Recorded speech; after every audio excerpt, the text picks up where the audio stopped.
Hey, I'm Jonathan, and I live in London, England. Hey, I'm Jeff, and I live in Perth, Australia. Together, we are Echo and Sidetrack. We produce music that sounds like this. And this. And even this. This podcast is about music, creativity, and everything in between the giant space that separates us. Welcome to A Band Apart with Echo and Sidetrack. We're also brought to you by Micrology Coffee Roasters, another amazing Perth company doing some big things. They source their coffee from around the world, roast it right here in WA, and can send it to you wherever you are, so you can enjoy the sweet, sweet brown liquid that is coffee. This week, we have a discount code for you. That discount code is Sidetrack. That's spelled SIDETRACK. Enter Sidetrack at checkout, 20% off. Get some coffee beans sent to you, and if you want it pre-ground or something because you don't have a grinder and you just want to try it out, just add that in the notes and they'll sort it out for you. Micrology Coffee Roasters. By far the best coffee you've had ever. This podcast is also brought to you by Short Order Burger Co. Personally, I think it's the best burger in Australia. There's one store on Hay Street in the city and a new shop in Fremantle. Go get a nice, tasty, wet one right inside. So I haven't been drinking or consuming any sort of narcotics this month. And I've realized something, that you can have epiphanies. Epiphanies still happen even when you're not under the influence of something. Yeah, for sure. And I've known that. It's not like I haven't, but I've had some moments. It's also not like you're a fucking addictive person that relies on substances for inspiration. No, not at all. But it's less about inspiration and more just like, if you're drunk, sometimes when you're drunk and out on a night out, you might have like an idea for a story, or like, I really think like this is a cool idea, or maybe this is a good song idea, or something like that. Or just an epiphany about your life. Like, you know what? I really want to concentrate more on painting watercolors or whatever. Yeah, I write lots of notes in my phone. Yeah, for sure. I know a lot of people have epiphanies when they're on drugs. You know, the classic one is realizing that you need to break up with your girlfriend, or realizing that you love someone, or like, you know, expressing emotions when you're on MDMA maybe, or coming up with grandeur ideas when you're on cocaine. Let's start that sugar company, that kind of thing. Yeah, and I guess that, like, you know, those ideas can sometimes be poo-pooed because you come up with them under the influence, so you're like, that was just drunk me talking or drunk me thinking. But I've kind of found out that if you put yourself in situations where your mind is at rest at certain times of the day, those epiphanies still come, and you can actually apply them better to life. Like, I've been getting the bus to work recently, and I've realized that I love being on a bus late at night in lockdown, sitting at the front, either writing in my journal or reading a book. That's very lovely. That time to think is like, I don't know, I've had some moments sitting on the bus that I previously probably would have had sitting at a party with friends drinking, and like, you know, would have gone to my phone and put notes in, and might not have read the note the next day, or might have forgotten about it entirely. You might not have caught it as well. Yeah. So like, I don't know, it's an interesting, I'm finding the whole sobriety, and then I say sobriety as if I'm a fucking alcoholic. I'm not, but like, I'm finding it quite interesting, an interesting experiment, because this is the longest that I've gone without drinking for quite a while. How long has it been? 3.5 weeks now. Great work. Congrats, man. That's amazing. It's highlighting some things socially. Like, I've had a couple of social engagements where I haven't been drinking, and I think someone actually commented like, you seemed a bit off the other day. Are you okay? And I was like, I think it was just because I wasn't drunk, and like, I wasn't, you know, there's like a low level of like do I want to, like, what am I doing here kind of thing, and that I'm not used to. If you're sober, it's a bit harder to shroud your feelings. But when you're drunk, you can be like, oh, I can forget about my bad day, because you do get more relaxed. Yeah. You do get more relaxed. So, like, maybe there's a bit of a shrouding. How many times do I want to say the word shroud? Yeah, I think you're also kind of lubricated to, like, go with the flow a bit better. Yeah, for sure. It's almost like you're hyper aware when you're around people that are drinking and you're not drinking. So if someone, if you're drinking, if everyone's drinking and a story doesn't get finished, it's like, we'll go with the flow. But if you're not drinking, you're like, no, go back to that story. Like, I'm listening to that. Can everyone just stop? Sorry, Can you guys just stop? I just want to listen to that story. Like, it's like you focus in on things more. You're more attentive. You're more aware. I don't think you're more attentive. You're just more attentive than the people around you. How many times have you been, like, in a car or, like, you're driving your mate somewhere, you're the sober one, they're all drunk, and you hear the same story 3 times, and you're like, let me guess.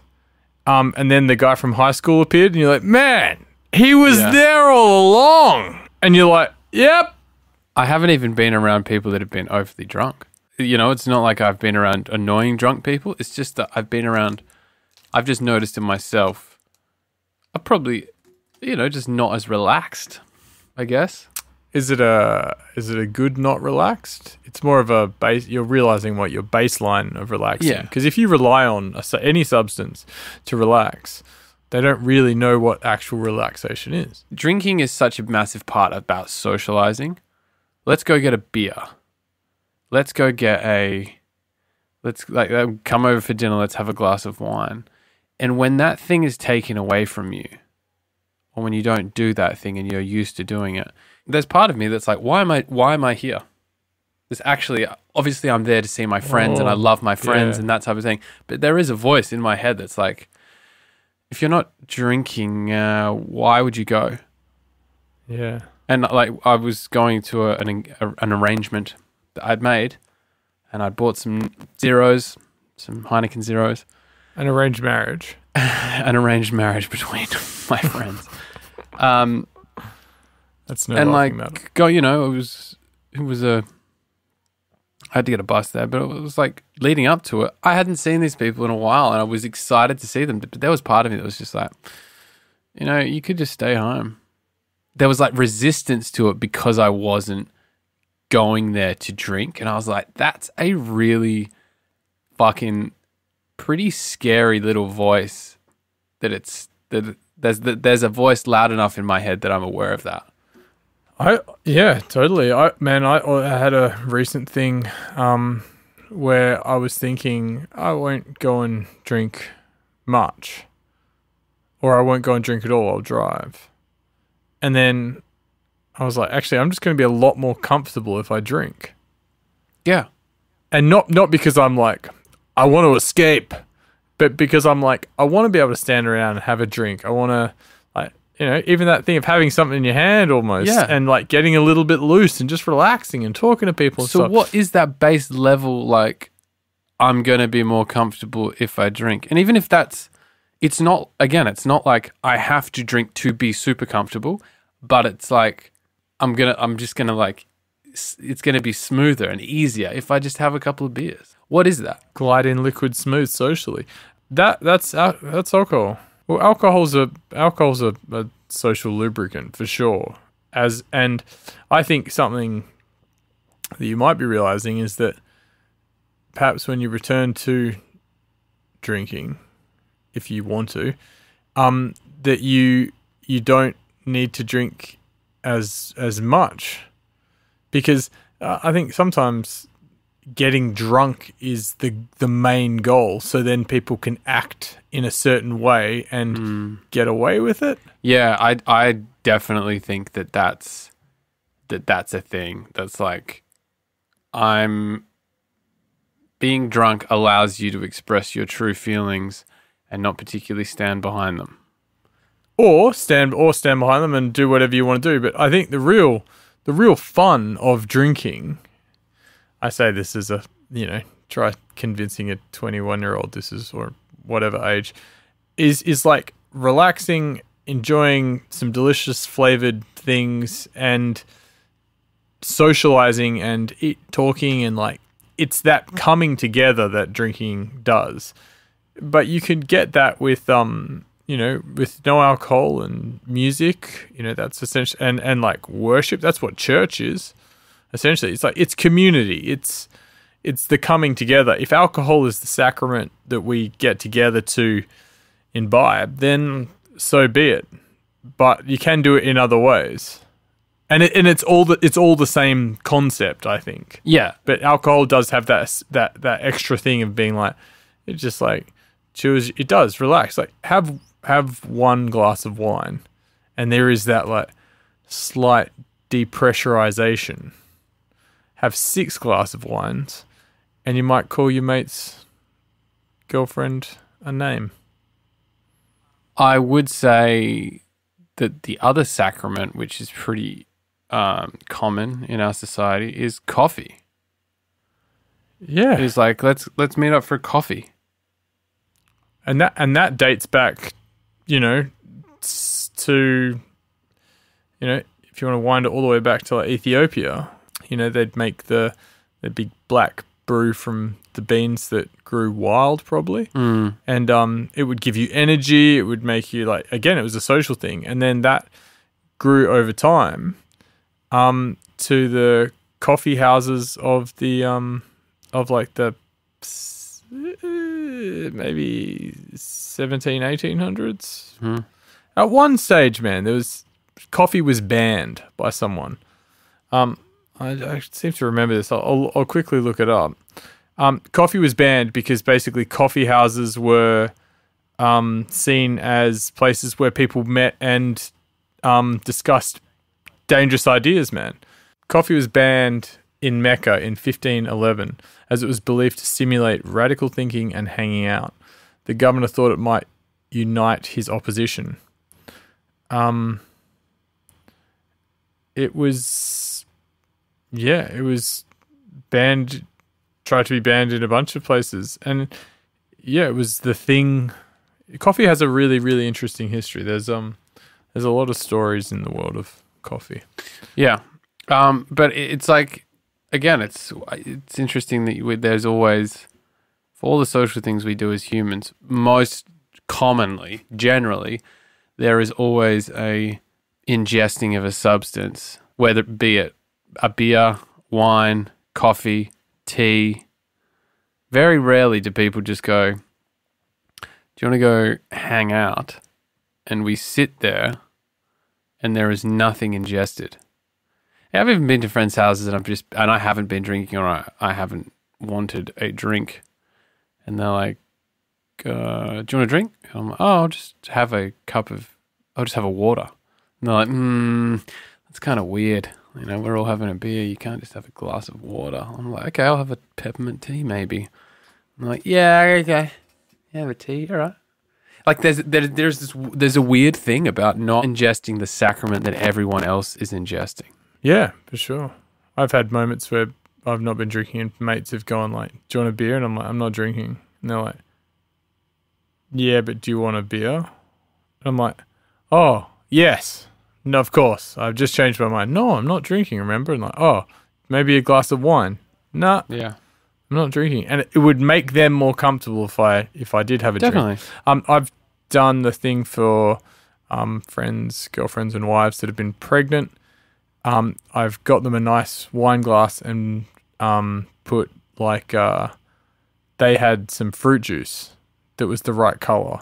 And I was like, drinking the right colored juice out of a nice wine glass means you'll drink it slower and you'll feel more like you're part of the group rather than sitting there with a cup of juice and just like, I'm just going to drink juice. Yeah. So there's ways you can kind of trick your brain. It's like the 0 alcohol beer kind of concept, or even the micro alcohol beers, which are becoming more of a thing, like the 1% beers and things like that. That's a burgeoning market. All this kind of sounds a bit, I don't know, maybe a bit silly for someone to realize these things at the age of 31 from not drinking. But it's interesting how it kind of, what it's making me realize. And it's a good reflection thing. And I think I will definitely do this once every year. You talked about in the last podcast or one of the ones before that you do it once every year, and I think I would join you on that, and definitely drink less. Like I fucking do crave sometimes just like a glass of wine. But yeah, it's been interesting, man, and I've been feeling like I can concentrate more. I felt like I'm probably sleeping better as well, and just a bit sharper. Not as hazy. Nice. Have you been smoking? Cigarettes. Yeah. That was a tough one to stop. Yeah, but not. I mean, a lot less. It's funny. Like I don't really smoke if I'm not at work or around people that smoke. I did buy a packet of cigarettes during this time. I don't know. The smoking thing is for me, it's such a time and place thing and access to. Like if I'm drinking and I'm around no one that's smoking, I'll feel like a cigarette, but it'll be fine. I can deal with it. But there's like some moments where I just like really feel like a cigarette. I went out and bought a pack of cigarettes when I had a phone call to make, and I really just wanted to smoke a fucking cigarette while I had that phone call. And it was great. I loved it. That was sick. But then I didn't smoke another cigarette, even when I had the pack, until 3 or 4 days later when I was hanging out with someone smoking or maybe having a coffee. Like it's really just, I know it's something that I can kick because it's not like I crave it every day. It's literally like, oh, you know what goes great with coffee? Cake goes great with coffee, so I'm going to eat cake. It's like it's purely circumstantial. Yeah, it's also that kick. It gives your brain a little kick. Like I've had cigarettes, and you've smoked cigarettes before. Nicotine has a nootropic effect. I've chewed nicotine gum in the studio. Oh yeah, how's that? I've never had nicotine gum. I was thinking about making it kind of like a thing that I like went out and bought a pack and just had them occasionally to use as like, little afternoon with my coffee, or just like chew. Like I cut it up into quarters. It was like 2 milligram or what? It was and then I cut it up into quarters. But then my friend Kate, shout out to Kate, she said, "Don't you dare start eating nicotine gum, because that's how you get addicted to it. It's like you're literally just choosing the addictive thing and taking that in." But I was like, "Oh, it's a nootropic, it's good for you." And she's like, "There's other ways to do things like that." But it does have a little bit of an effect. Yeah, I mean, I think before you got a packet of nicotine in the studio, I think you should just get a Gatorade bong and just rip a cone every time before you start a studio sesh. Pack it. Make sure you pack it with some tobacco and some weed, and have 2 or 3. I do not miss in the slightest going to someone's garage, sitting down on a couch, which bottom was slightly lower than where your knees sit, and sitting around and packing fucking cones and smoking billies. I think about that now, especially in COVID time, and I'm just like, that's fucking gross. I'm so glad that part of my life, that I don't see that shit anymore in my life. Yeah. Like, I mean, it's a classic. Everyone's experience in their late teens and probably early 20s of being around bongs and smoking some weed with friends, man. Smoking weed with friends and laughing, and it's a fun time and all. It's great memories, but like the smell of stale marijuana smoke and stale ciggies, and there is a fucking certain thing you have when you turn up to someone's house, their parents are away or the parents are out, and you're like, we're going to watch a sick movie, this is great, and you fucking get the bong and you kind of go, whoa, that bong's fucking dirty, I'm next. Yeah. And like you just have this split second of being like, it is a filthy fucking device that I'm going to suck some ash through. Yeah, I know what you're saying. I know what you're saying. You don't miss the I can just smell it. I can smell it right now. The stale, the Tupperware container that hasn't been cleaned for fucking 6 months. That's got like THC granules in the bottom, and it's like the bong probably hasn't been cleared out. It's like, burnt weed with tobacco. I had a friend who basically, whenever we went to his house, it was buckets exclusively, and you'd go into that shed and you'd be like, you know what I'm talking about, and you go into that shed and you'd be like, when was the water changed? But you're just asking the question, and then occasionally someone would be like, all right, we need to do something about this. It's pretty fucked. These were the times we were in. You just like did it. I also think that experience is not uniquely Australian. No. But I think it is quite Australian. That like bongs and buckets in the shed. Yeah. Like there is a certain charm to it. Yeah. And also the old couches and that kind of thing. It's an iconic thing, but it's not an iconic thing that you really want to be involved in your current life. No. And it's like, yeah. But that's a good thing, John. Yeah, no, it is. It's a fucking great thing. Is this one of your recent epiphanies? Like, fuck, man, No, I just thought about it. I just thought about it then. I just thought about it. I don't know why. But just not smoking and just the smell. I don't know. The smell really brought me back to some memories. That said, I still do enjoy if a joint was to come my way at the right time. You'd be definitely. But like, I probably would safely say I've smoked my last bong. You've played your last Gatorade saxophone, Jonathan. I think so. I can't even remember the last one I had. I would, if I was to do it now, it would be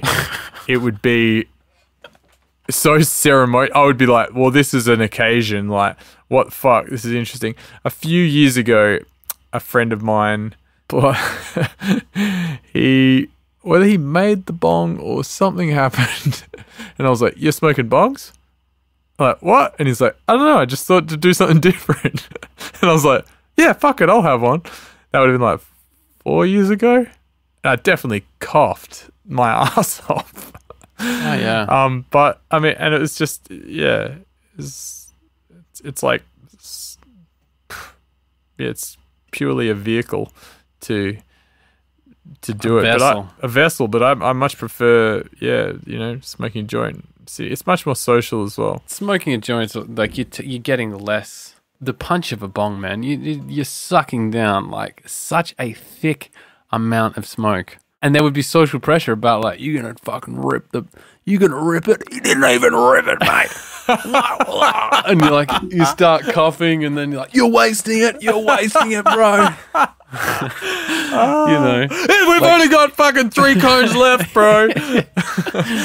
This one's going to have to be a small cone, mate. Oh, share it with him. Just fucking, you have the first rip and I'll blow it into your mouth or something. What? You'd be like, you'd rip the first bit. Give someone the chamber. Give someone the chamber. Oi, Daryl, take the chamber, mate. Just have the chamber for today.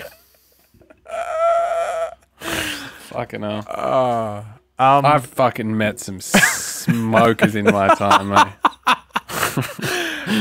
I remember one particular bong I smoked, Jono, if we're going to go down that way. Just came to me. It was after a Big Ape jumper party. And we went to an after. Peter Culver's? No. We went to a house. I thought of another story. Just remind me about that after this. It's the marijuana special. And we're not judging. We're not judging you for smoking weed if you do smoke weed. Not at all. We're just literally remembering.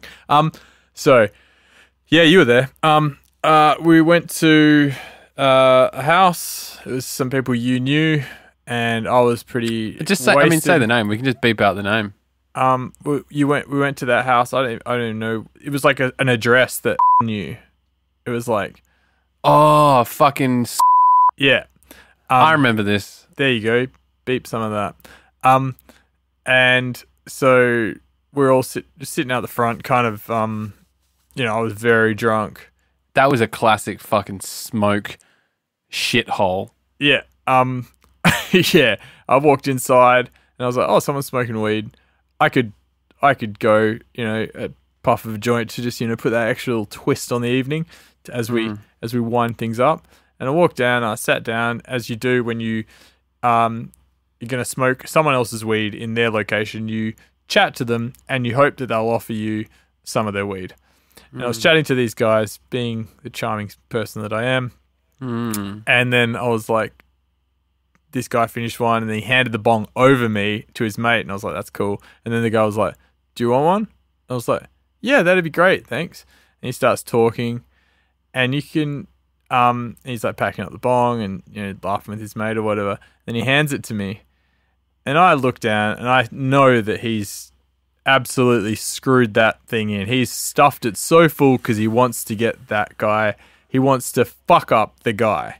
It's a classic gag. It's a classic fucking big man move. I'm gonna shout this guy a cone, but he's gonna cough so hard that he'll. Oh, you can't even take the fucking weed, mate. Exactly. That's what he wants. So, dickhead. So, I know exactly what he's done. I see it. I give it a good old fashioned rip, and I take the chamber as well, and then there's still more there, and I blow it out. I don't blow it in his face, but I definitely don't blow it away from him. And then I look at him, wink, and I go, I know exactly what you've done. And he's like, what? And I was like, it's okay. And then I went back to it, finished it off, ripped it again. I go, thanks, you didn't, but I just wanted a small one. You didn't have to thumb it in. And he's like, no, I didn't. Whoa. And I coughed a bit and I was like, oh, I'm going to be fucked, eh? And he's like, oh, yeah, probably, man. And I was like, thanks, dude. I didn't say you're a dickhead, but, that was the vibe. And I walked out of the house and I probably got about 10 to 5 meters past the front door and I was like, I'm going to fucking spew so hard. And there were people on the veranda and I was wearing this little woolen, knitted grandma's jumper that was way too tight for me. And I just started lurching in the, off the veranda into the garden. People laughing at me. And then I'm sitting there and I would have spewed 6 or 7 times. And I'm turning all sorts of shades of green and white. I'd probably just ask someone for a glass of water. And then there's a photo somewhere of me in that exact position. And then it really rattled the cage. And I remember vividly getting in the cab to go home and the guy's like, is that guy going to spew? And you're like, no, he'll be fine. And then I went, hold on. And then I spewed really hard again. And then I got in the cab and I said, I'm going to be fine now. And I was. I got all the poison out of me. But yeah, that's a bit of a trick. That's what they do. It's like an alpha mailing thing. Yeah, weed has this. My experience with weed, and maybe this is more of an Australian thing, but I feel like I've seen it elsewhere. There's a weird type of you've got to fucking smoke the most bongs and it's the same with drugs, really. People are I had 7 pills. Yeah, well, I had 15. Gareth is fucking sick. There's this weird thing, social value seems to be measured in how many you did. How many did you do, man? I did this many. Oh, you're the coolest guy. Yeah. How many did you do? I didn't do that many. You're a fucking loser. I remember being thinking I don't want another one, but I probably should have another one. I remember thinking that when it came to a bong and being like, oh no, I don't want one. Someone would be like, fucking pussy. And I would be like, the people you hung out and smoked weed with were fucking idiots. I'm just going to go on the record and say that now. Some of them were Most of them fucking idiots. Fucking idiots. I feel like I smoked weed with some of the finer people I know. Yeah, I mean, it was a weird thing. There was definitely my share of cock smokers in there, but it definitely matters so much who you smoke with and who you fucking hang around with in general. The story that I was thinking of was going back to Peter's house when he lived with. Yeah, well, yeah. And it was you, me, Lawrence, and Tony, and we went. I can't remember what it was after. And we went in the back and we maybe we just started rolling a joint and we were all laughing heaps. And we got on the weight bench backwards and made it look so it looked like it was a bike from Tron. Yes. And like we all just couldn't stop laughing. There was two guys on the weight, like it was one of those angled benches that you do like either sit-ups and like you do inclined bench press and stuff on. And we got on it and there was like two people on it in some sort of like a configuration, and it was so ridiculous. And we were all so fucking stoned and we couldn't stop laughing. And that's what I love about smoking weed, is that uncontrollable, like that laughter is pretty iconic and pretty I think that kind of thing stops when you start taking weed seriously. Like I the people that I know that smoke the most weed laugh the least, at least in Australia. It's different here.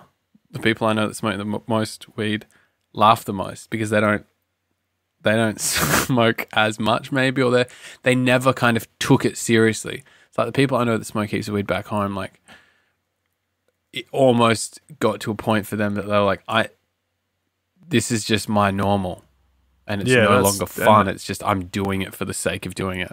Yeah, and I don't think weed itself is very addictive, but definitely when you smoke it with tobacco, you group the two together and that becomes addictive. Then the act of, it's like weed doesn't make you lazy. You get lazier when you smoke weed because you do less. Therefore, you're like, yeah, I'm more comfortable doing less. The drug is not evil. It's the use of the drug that can be misconstrued. But I also reckon that some of the weed we get in Australia, at least when we were younger, was just like fuck you up, hydroponic. White Widow, bro. They sprinkled crack on this. Essentially, Bikey like, bush, bro. Yeah, weed grown by bikies in hydro setups. It's really so strong. It's like high return. So like grows, they sell it. And it's super, super strong and really like in your head kind of thing. Whereas I've smoked weed in other places in the world and like known, that it's a sativa and it does this, and I'm like, this. I've smoked a bit of a spliff, had a cold brew, and I'm like, I'm going to the studio, man. Like I'm getting work done. Like, I don't know if I've ever smoked weed like that. Next time I go to Amsterdam, I want to buy a sativa and go for a walk by myself and just try it out. But I just thought of another weed story. Do you remember when we smoked weed in the spot with Byron? And I was like, I'm pretty stoned, but I don't know how stoned I am. And I was like, we should get out of here because we're going to do some other stuff. And then I realized how stoned I am. What was the shop called? It was the shop where they filmed a scene in Ocean's 12 or Ocean's 11 or something. Yeah. And I walked out and I spent like, I was giggling, and then I couldn't work out which key unlocked my bike. Yeah. I wasn't even using the same right collection of keys. Yeah. And I was like, whoa, yeah, I'm definitely stoned. I remembered that, not that year, but the year after when we were playing and I had my nut adventure. Oh, yeah. You should explain what your nut adventure is so people don't think you just masturbated all over. No, I just, I had some truffles on this Saturday. Basically, someone else had my truffles and they had some, and I was like, oh, I'll have one. And they didn't really like them. So it was like, do you want the rest of the bag? And I kind of was quite fond of the nuts. And I called them nuts because they were quite hard and they were almost the size of a peanut, but like hard. You kind of sucked on them to get them to soften up. Very nutty flavor as well, almost like a pistachio. So I just had this little bag of nuts and I kind of became the nut master and was just nibbling and kind of rode this quite nice mushroom high for the whole day. And we didn't have a set that day. That was great.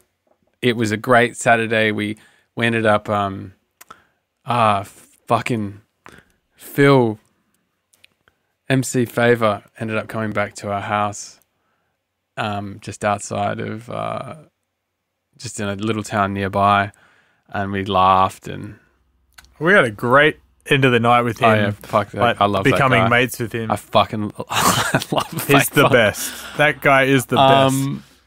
Yeah, but so the next night I still had a couple of nuts left and we were playing. So just before the set I had a couple of I had a couple of nuts and it was all good. And then I kind of kept nibbling them and it was great. I was having such a fun time. And then backstage and, I was hanging out. Someone just had some weed and was like, "Oh, do you want a toke?" And I was like, "Yeah." And I remember as soon as I had a toke, I was like, that was the worst idea I've ever had. I just said something to someone and I followed up with a question and they gave me a really blunt answer. And I was like, oh my God, that person hates me. And I looked over at you. You and Byron were giggling over there. I'd had a few nuts. And I was suddenly so alone. And I was like, I've got to go. And I just kind of got up, walked to the right and just went into the forest, or as close to the forest as I could get, and lay down. I traveled somewhere interdimensionally, and then I heard some some girls were like, "Are you hey? Like, are you okay? Are you okay?" And I was like, "Yeah." I was really cold and like wet on the ground. I was like, "Yeah, I'm fine. I'm just." You're basically in a swamp. I wasn't in a swamp. I'm taking a rest. It's all good. And I'm like, okay. And they kind of left, and then you came over like an hour later, calling my name. But I called your phone for like 15 minutes, and the only reason I saw it is because I saw the light from your phone flashing in like, you're only 40 meters away, but you had ran away like a cat that was ready to die. And then I came back and I was all good, but like that was the weed. Like this, it was just so strong. I just wasn't ready for it, and it really just took my nut adventure into a fucking different stratosphere. Yeah, that was a good nut adventure. You mentioned something at the start of the podcast about epiphanies coming and going and things like that. And I'm currently listening to a really beautiful short book called Big Magic by Elizabeth Gilbert. She's the author most famously known for Eat, Pray, Love, but she's written a few other books, and Big Magic is one of them. And this short book is all about ideas and not really how ideas come or how to have ideas, but kind of just like what is an idea and encouragement to catch the ideas when they come your way. I've been really inspired by it. If you have an Audible account, you should make that your free book this month. And I'm saying that to you, Jonathan, but I'm also saying that to any listener that is interested, because she has a lovely voice and she has a very motherly tone. But she also, the way she reads her own text is not wooden and, academic. She reads it in a very like conversational kind of way and a very encouraging kind of way. So it's really lovely. But one thing she talks about is the kind of the theory of multiplicity of ideas. In science, I think it's called multiplicity the theory of multiples. Like a lot of theories were thought of around the same time. Like even the theory of evolution and thermodynamics and a few other major things were brought up by different people at basically the same time. So she hypothesizes things like ideas are kind of like out there, and it's about where they land or who chooses to catch them sometimes and then do something with them. And she gives an amazing story of an idea she had, made a deal with that she was going to work with, because she talks a little bit about her process. And then she, through circumstances that were not related to, that were out of her control, she lost that idea. But then she kind of talks about what happens next. And it's really, it's as she says, it's like, this is magic. And she's not talking about magic as in something that's, like a little bit, like woo-woo kind of thing. She's like, I'm talking about Hogwarts shit. Okay. I'm talking about, and I think it's quite a lovely perspective on ideas. But you just saying your epiphany thing just made me think of it, and that is my book recommendation for the week. If you'd like to join our book club, it's on Patreon. It is $90 a month, and for that, you will get a short review. You'll get a one-on-one chat with Jonathan and I. Not both of us. No, both. If you join the top tier, which is $200 a month, you will get access to both of us at once. And for that money, you basically won't see much return, but we will read the book, and sometimes we'll just listen to it, and other times we'll just probably read the blurb. And our little brotherly book club hasn't really gone off to a flyer, has it? We did one book. Well, did you finish that? No, if I'm perfectly honest, I didn't. And I think maybe we should put a time limit on it. For the listener, a friend bought me a book, and I said that I told my brothers, one who you're listening to now, Jeff, the other one, Ben. That's me, hi. Whom you've never heard. But here's our older brother. Yes, there's three of us. He has a deeper voice than us. He sounds like this. Hi, my name's Ben. I'm Ben Hansen. Hello, my name's Ben. I'm Ben. Hello, I'm My name is Ben Manson. His last name's Manson. He changed it to Ben Manson because he's a man, and he's also a son. But yeah, we have like a little group chat, and we're talking about books, and I said I'm reading this book, and they're like, oh yeah, like we should all read it. And Jeff got the audiobook. I think Ben got the physical copy. And then it just kind of went nowhere. And I honestly just stopped fucking reading the book because it was annoying me. But I need to, because I'm nearly finished 1Q84, I might dive back in on that and just finish it. Or at least get to bits that I've been told are more entertaining than what I've read so far. The other thing as well, Jonathan, is you can put down a book. Exactly. You can say no to a book. You get 100 pages minus your age. Yep. And you don't have time to read everything. But I've been seeing a lot of books recently that I want to read. They seem to be crossing my path, and I've had 4 Audible credits to use, so I took out a bunch, including Sapiens, which is 15 hours. So do you have an Audible account? I've got an Audible account. I pay it every month. How much is it a month? And, $16 or something, and I'm trying to work out if I can stop my Audible account but keep my books. I'm pretty sure I can, but just because I'm building up a collection and I'm not getting through them. Yeah, because you get 1 credit a month, so you basically get 1 book or one for the one value to $16. No, it's 1 book, and books can be expensive, man. Audiobooks are as much as normal. Yeah, books. I think that's a bit of a scam. This from the man that photocopies books. You can't photocopy an audiobook, Jeff, though. But you can give it a go. Yeah, maybe I did see it the other day. I was backlogging some of the Amazon purchases I've got, and I got an Audible ad, and I was like, maybe I could just do it because I do like a fucking. To be honest, man, I'm getting a bit sick of podcasts. He said it. There it is, number 32, and he's fucking done. No, like, I was listening, what was I listening to this morning on my run? 2 Bears, 1 Cave, Bert Kreischer and Tom Segura's podcast, which is funny, but I was just like, I don't fucking care.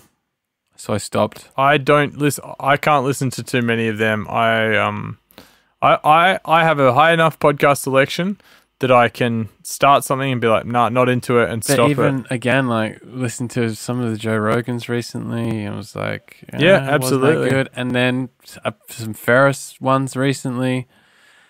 I mean, Ferris is probably the top of the list of like people that I will still listen to, but I think I just need a bit of a break and maybe go on a little bit. Have you listened to the old Ferrises? He's got like 400 episodes. Go back and listen. I've listened to a lot of Ferrises. Arnold Schwarzenegger? Yeah, of course, all those ones. I've listened to him mostly back in the heyday. Robert Rodriguez, fucking. I was going to listen to that one again. I would listen. I would definitely actually go listen to that one again. That's one of my favorite podcasts. But again, I think you just like when you keep ingesting information, the same information. I think it just maybe I just need a bit of a break. Have you ever done a story podcast? Like one that has like it's like a 6 episodes or 12 episodes, and it's like a story. The closest one would be Dan Carlin's Hardcore History or a Malcolm Gladwell one. But I mean, again, Malcolm Gladwell is just an episode. But I do like the narrative of Malcolm Gladwell's. And you listen to a few Radio Labs and stuff. Yeah. I've got two recommendations for you. Fire them down the pipe. I can't remember what they are straight off the top of my head. But Fantastic. a few interesting. Fuck it, I'll just find it. You can edit it in. Maybe I'll just I definitely want to get an audiobook. I find How I Built This is an interesting one. If you find go through them, find a brand you're interested in. Did you listen to the Patagonia one, and the which was really cool. And I listened to one of them recently. Fuck, maybe it was about how the podcast came about. So it was with Guy Raz. It was like Guy Raz talking. Guy Raz on Tim Ferriss. Oh, maybe that was the one I listened to. That was what it was. Jack Shepherd on Tim Ferriss was good recently. Yeah, and Jax I've listened to a couple of armchair experts recently, and they've been pretty good. Just message me them later. I'll find some story ones. There's one called To Live and Die in LA, which is like a true crime thing that Neil Strauss did. That was pretty cool, and it's like a story, and it's like it's quite engaging. Didn't that actually reveal some real time? It got the case back open, didn't it? Yeah, there was some interesting stuff to it, and I mean, there's no shortage of true crime stuff out there, but there's also some great more serialized stories and stuff that are just interesting looks, and they're like mini documentaries, really. It's kind of I find them quite cool, and sometimes if I'll find I'm not in the mood for a talking podcast, or be in the mood for more of a story one, or I want a jokey one, or sometimes I'm just like I don't know what I'm in the mood for, and I'd zip around all my podcasts and be like nothing, and then I'll listen to some music. Is there anything else you'd like to share with me, Jonathan? I don't think so. I think we should just cut it there. Let's shut it down. Shut it down. I will. Speaking of shutting it down, Mum and Dad got a new garage door. It is controlled by a robot, Jonathan. The Hanson garage door has been hand pull forever, and this one is now robot controlled. Do you have a remote? I was gifted one this evening in a ceremony. I remember so many times being drunk and just fucking lifting that door with so much gusto and slamming it up the top, and knowing that I woke Mum and Dad up at fucking ungodly hours of the morning, and just being so just sighing and being like, oh man, and opening the door, and the Mum would be out there. What was that? I'm like, nothing. It was me. Is that how you spoke as a child? No, I mean not as a child. I mean as a young man of 18, 19, coming home from bar 120 on a Thursday morning, maybe with a woman in tow. Ooh, sneaking in. Who's that, Jonathan? Huh, just another fucking, just another chick. Just pulled another chick, Mum. Not really. I wasn't that much of a sexual deviant. Although I did, there was a couple of girls that I did take home. I didn't really take home many girls from bar 120. I usually went back to their house. I think I've told a story about going back to a girl's house, and then I had to wake up and have breakfast with her entire family. And then shit. Yeah. What? Mum, Dad, younger sister, younger brother. How well did you know this person? Oh, I'd been back to her house once or twice. She was pushing for the meet the parents angle. Nah, it was just like, do you want some breakfast? And I was like, yeah, okay. She was like, we'll just have some, like a piece of toast, and then I'll get to work. And I was sitting there so hungover. And by get to work, did she mean like get to work, or did she mean she was going to work, too? And then I was going to go home, have a shower, and then I was going to get a fucking bus to uni. Like it was 7 o'clock. We would have got home at 5, had some really messy intercourse. Messy, not messy like physically. It was a messy situation. I mean, like drunk, probably really shit intercourse, and then woken up and you can say sex. we had sex. And then I remember, fuck, my dick just started hurting telling this story. Yeah,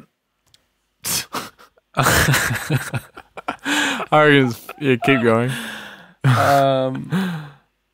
Yeah, and I got up and sat down for. I went out and wasn't expecting that many people, and it was like a small circular table. And I was Did you know sitting, that you were in the family home? Yeah, I knew I was in the family home, but I didn't know they were up.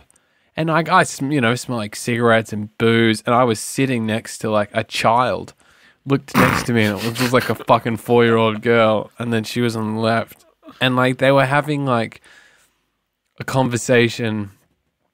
I was like, "Oh, good morning, I'm Jonathan, or I'm Jono," and they're like, "Hi, g'day, mate." Yeah, and then the dad was said to her like, "So like, what time are you going to be home from work? Because we've got Kathy's thing tonight." And she's like, "Oh yeah, Kathy's thing. Oh, just don't think I'm going to go." Like, you should see her once. There was like family discussion going on, and I was just looking at my toast, just being like, I need to get the fuck out of this situation so badly, and I know you would have been so. I'm here for 10 minutes. I've got 10 minutes, and I remember getting in the car and just being like,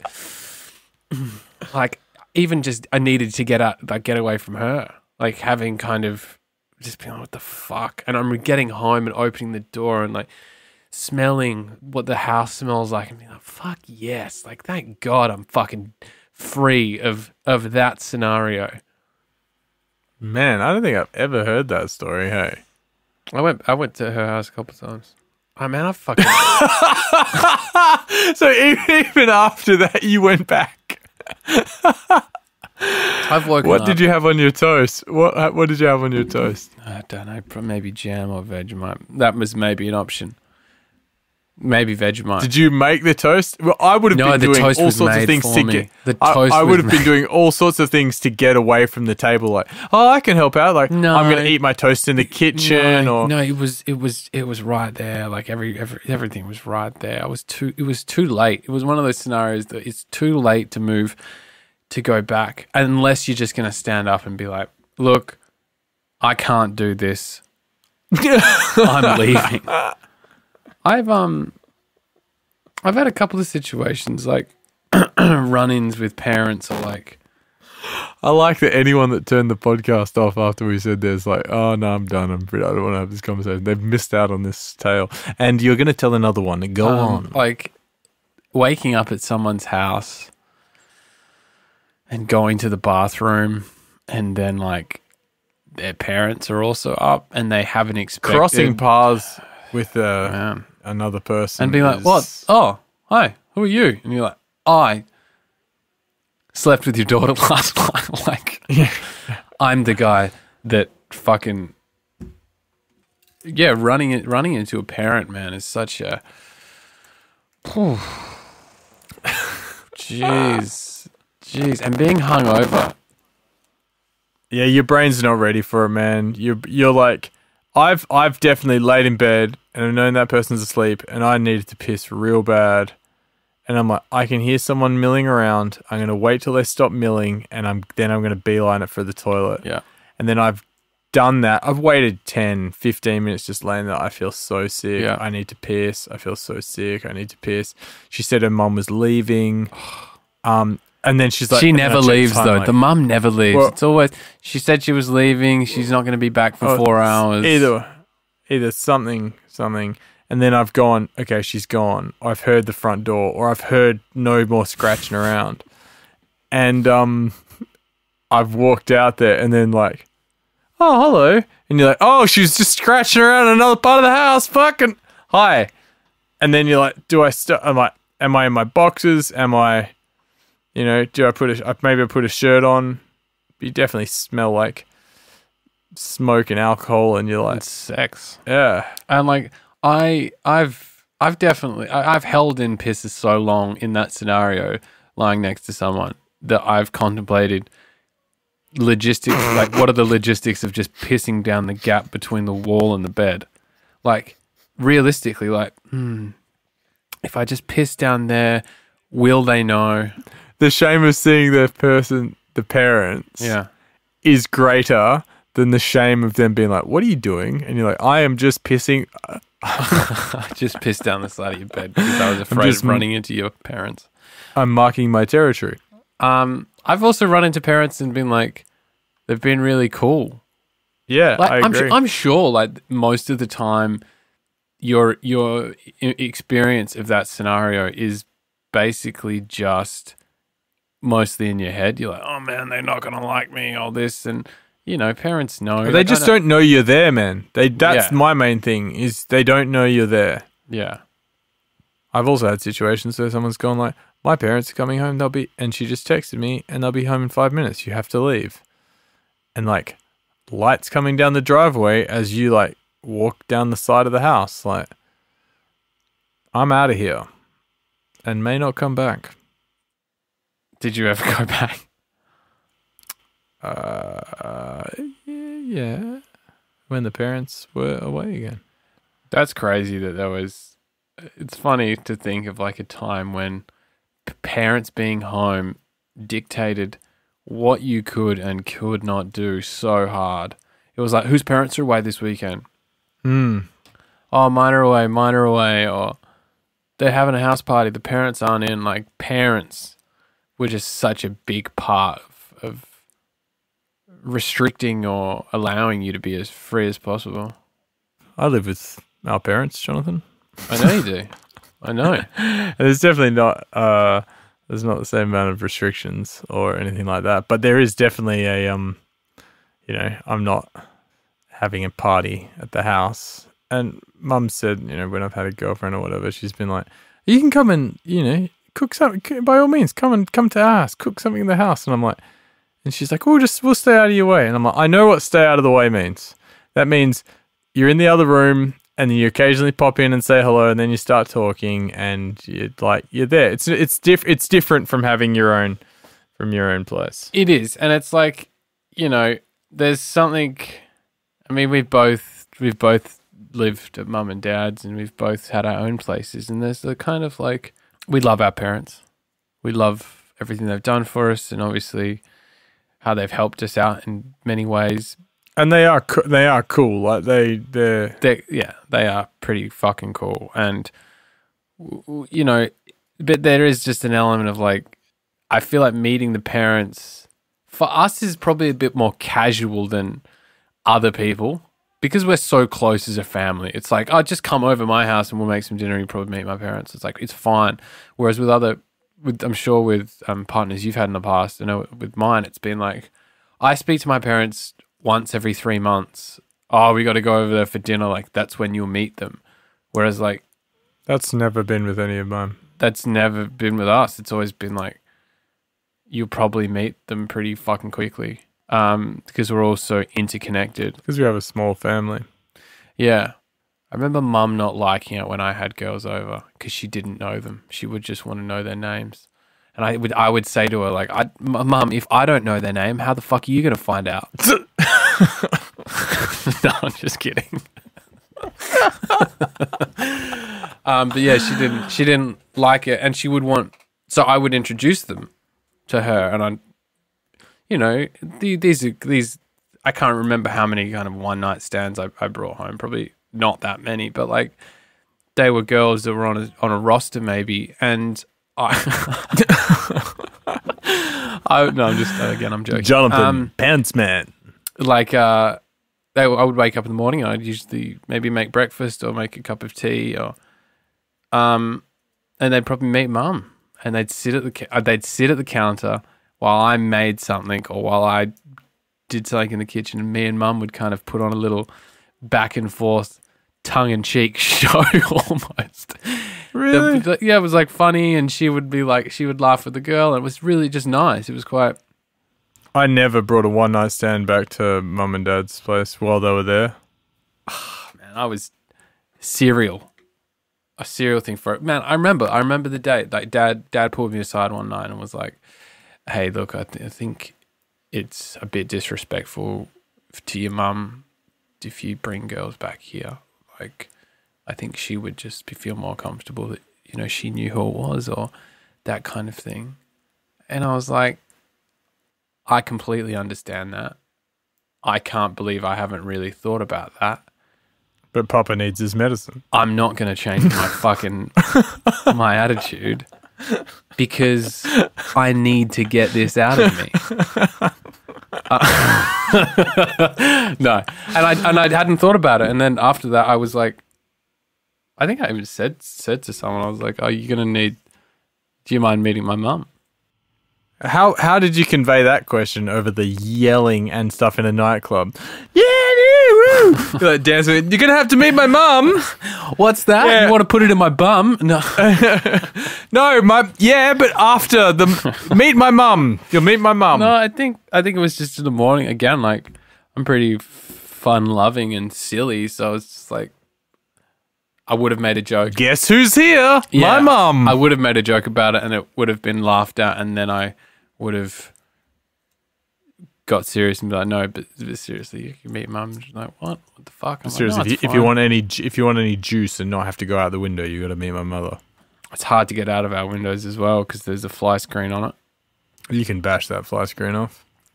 I definitely bashed some things out when I was in that room.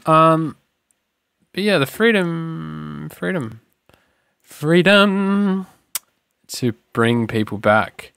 I don't know. I think traditionally as well, I would always push to go back to someone else's house. I think, depending on the proximity of where they lived. I've been back to some. Anytime you go south the river from the city is a dangerous move. I remember one time during uni, I definitely made it with a woman, and it was a hell of a fun time. And I woke up, and she was like, "I've got to go to work," and I was like, "Yeah, it's all good." We weren't even at her parents' house or anything, and she went off to work, and I was like, "Where the fuck am I?" And this was like I probably called one of my mates, like, "Can you pick me up?" And I was like, "I hope you have a fucking street directory, man, because like, Get the Refidex. yeah, I've only got like a triangulation point of like this street and that street, you know," and I'd be like fucking Manning or something. I remember one night after uni, so I went to Curtin. We went back, me and a friend and a girl who was in our class went back to her house. It was in Fremantle. And we'd been drinking and like maybe, I can't remember. I'm pretty sure I had a dream the same night that was around the same scenario. So I don't know what's real and what's not. But I remember thinking like one of us is going to hook up with this girl. And it didn't happen. That sounds like a fucking what's it called? Like a plausible deniability. I had a dream this exact same night. I remember things the house, are murky. That the house we went to was pretty sick, and it was like it had tall ceilings and like a loft in the ceiling. Kind of reminded me of the architect that Dad knew that we used to. Bob. It kind of reminded me of Bob's house. Shout out to Bob. And me and my friend went there, and for whatever reason, nothing happened. Like maybe it turned out she had a boyfriend or something, but I think we all slept in the same bed. It was just kind of weird. Anyway, nothing sexual happened. Woke up the next day, really hungover. I had to go back to uni. So I went back, and for some reason she had to leave and the guy had to leave, and then I was the only one going back to uni myself. And she was like, just get on any bus on that road and you'll get back. Classic. And it was fucking like South Fremantle.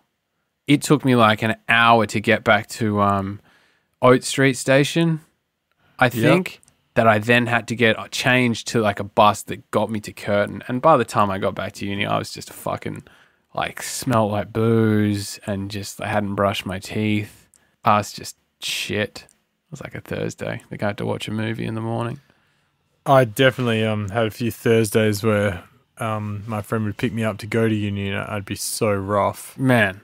and like I'd wait, like have a massive Wednesday, and then she'd be at the house at 8 o'clock for a 9 o'clock lecture, and I would get up at 7:56, and like I'd hear the honk of the horn, I'd be like, oh my god, like that the night I had a black eye, and she came in and she saw it and she was like, "Oh, I can't believe this." And I was like, "I'm going to uni, like, come on."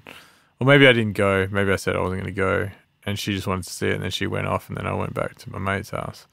But yeah, just so hungover in that fucking car, man, and feeling sick. I remember Dad used to give me a lift to The city.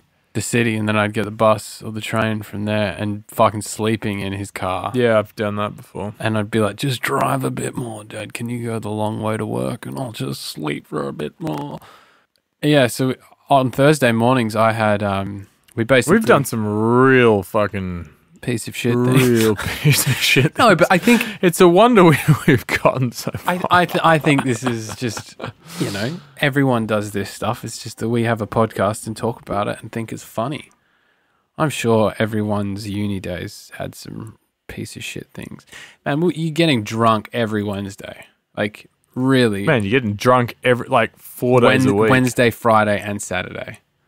And maybe throw in a Thursday. Oh, and so every Thursday we would watch a film. And some of the films were good, and some of them were really long. And I remember one day being particularly hungover, and we watched. It's not called Quasimodo, but it sounds like Quasimodo, and it's kind of like an art house film, all shot on IMAX with to music. Oh, like Baraka or something like that. One of those. It's made by the same guy. Yeah, and it goes like epic. 2.5 hours, and I was so hungover and hadn't slept, and I was like, "This is the least engaging thing for an 18-year-old to be watching when he's fucking hungover. I don't want to be here." And like, like African beat music is slow helicopter shots over. Then the space shuttle launching, and then cuts to a woman bathing a child in the Ganges and that kind of stuff. It was cool, but I just couldn't appreciate it at the time. And I remember just fucking being so over it. It's being so over it and not wanting to be there. And not being able to fall asleep in that uni chair either. I've definitely trying to learn when you're hungover. the worst. Try to activate your brain. It's just dog shit. I've definitely sat in uni classes and nodded my head as the teacher's talking. Oh yeah. And one particular class, I remember I'd gone and seen the Strokes the night before, and I'd probably had 2 hours sleep, and gone to uni all day, and had my coffee, and actually this might have been before I drank coffee as well. Fuck. And then just in the class, just nodding my head, bringing it back, and then doing that thing you do in a movie, I'll just listen with my eyes closed, and then I nodded my I would have come close to falling asleep and hitting my head on the desk, and my flick back up was so violent that people looked at me, and that noise that's not a noise that happens when you when you wake up from your sleep, you're like, well, yeah, that, but also the noise in your head that's whoosh. Yeah. It's like there's been a loud noise, and I was just oh, and then I struggled to stay awake, and then I had a job trial that night as well. How did that go? That was not well. That was a rough day. It's funny to think about the rough days that you had back. That's the people we are today are because of the people we were then. But if you saw yourself now, if you could kind of interact with the 18-year-old version of you or the 20-year-old version of you, I would be astounded at how much of a fucking, I don't know, reprobate. Yeah, totally. And I think most people would say that, would think of interacting with the work in progress version of yourself, I guess. That's a beautiful way of looking at it. Yeah, I think, and we're all still work in progresses, absolutely. But the early sculpting of the person you are when you're 20, trying to figure out the light world, smoking bongs in people's sheds, sleeping with girls, contracting gonorrhea, chlamydia, cholera, typhoid. I remember I got typhoid from a threesome with a Vietnamese prostitute that was working out. Is that after you left Hanoi in 1853 aboard a pirate ship named Bianga? He's got typhus. Yeah, it's nice to kind of. I feel like the listeners really learnt a lot about you in particular on this podcast. This journey. Yeah. I mean, they'll learn more next week when I have some sort of confessional. I don't know. Just quickly before you go, have you tried taping your mouth again? Yeah, I have. And I've woken up with the tape off, so I bought bigger tape. Are you just putting it over the front of your mouth, just like a little bit like this? Just like a little strip down? Oh, the You're tape not for the taping your whole- mouth. I thought you meant the tape for something else. Yeah, I'm taping my hole shut. Just a little bit. I'll do a little. So this is what I was doing. So I tried this one. Alright. Oh, it's a bit different because you got a moustache. But then I also tried that one. But, yeah, that's how I do it. The vertical. But my lifts are so strong, it just kind of pulls through. But you do it like a little. You just close your lips. I use masking tape as well, so it's a little bit of an extra hold. Yeah, I probably need to trim back some of the mustache for me to really be to apply it. But I am doing a lot of just breathing through my nose. I'm doing quite well with running and breathing through my nose. But yeah, the sleep is. I've noticed a real big difference having done it now for 5 or 6 weeks. Okay, maybe I'll keep at it and update the listener. All right, buddy. Well, it has been a whirlwind of a ride, and anyone that decided to stop listening 15 minutes ago definitely missed out on some stuff. Yeah. Thank you for joining me. Thank you for joining me. Thank you for joining us, dear listener. And let's do it again next week, shall we? Sounds great, buddy. In the meantime, go and check out our music or get in contact with us or do whatever you like. And keep doing what you're doing, because whatever it is you're doing, you are a work in progress, like Jonathan said. And wherever you're going is a place worth going to. Unless it's not. And wherever you are is exactly where you need to be. Yeah. I firmly believe that. All right, buddy. I love you. I love you too, buddy. Thanks for listening to this week's podcast. Make sure you subscribe to us on your podcast app and keep up to date with all new episodes. They're going to be coming out once a week. We are Echo and Sidetrack on Facebook and Instagram. On Twitter, we are Echo Sidetrack. Go listen to our music on Spotify, Apple Music, Tidal, YouTube, or wherever your ears consume happiness. Lots of love, people.